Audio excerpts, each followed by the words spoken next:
All right. Hi, my name is Anna. I am a senior operations and information management major here at UMass Amherst, also in the Commonwealth Honors College. And today I am sharing information on my honors thesis, addressing overcrowding in emergency departments through operations management. This topic I think is really important. A lot of people I think have had experiences in emergency departments where they haven't been super satisfied with their care. And also, obviously, recently, hospitals have definitely become even more overburdened. They don't have the staff or the resources to handle all of these influx of patients, especially, a lot of patients will come into an emergency department where really they should be going to like an urgent care or something like that. So that's definitely putting a strain on their resources.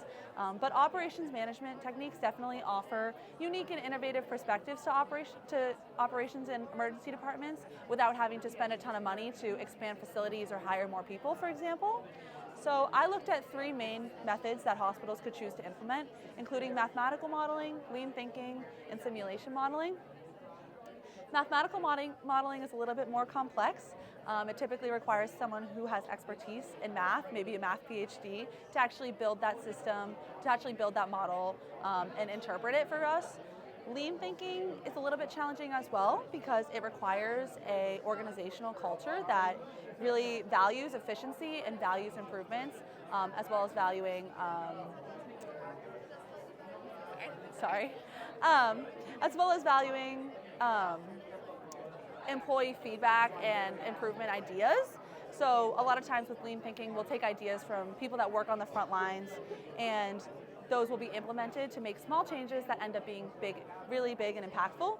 But at the end of the day, simulation modeling seems to be the best option for most hospitals. Simulation allows you to actually test different circumstances without disrupting the actual operations of the system, which is really important because obviously an emergency department can never stop running. You can never try implementing things in there without testing it first.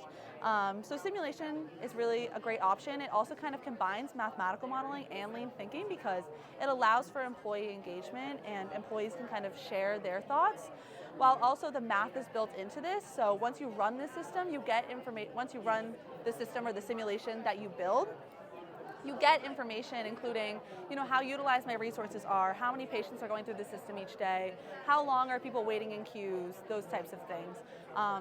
So I was actually able to look at a local emergency department and kind of simulate their system, build it in my model, and actually animate it as well, which has been really awesome. I'm still kind of working on this now, but ultimately what I'm hoping to do is run this, get that kind of information that I was telling you about before, and make some improvements and change things around, run it again, and see if things actually change like I thought that they would. So ultimately my project is a framework for hospitals to decide what method is best for them to make improvements.